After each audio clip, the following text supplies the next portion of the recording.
Hello, in this video I'm gonna show you how to adjust camera height in FC25.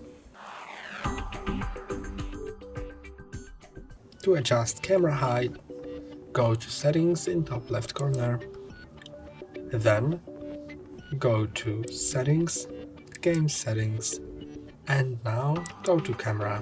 Here, first you'll need to make sure that custom camera settings are set to custom. Use these arrows to change it.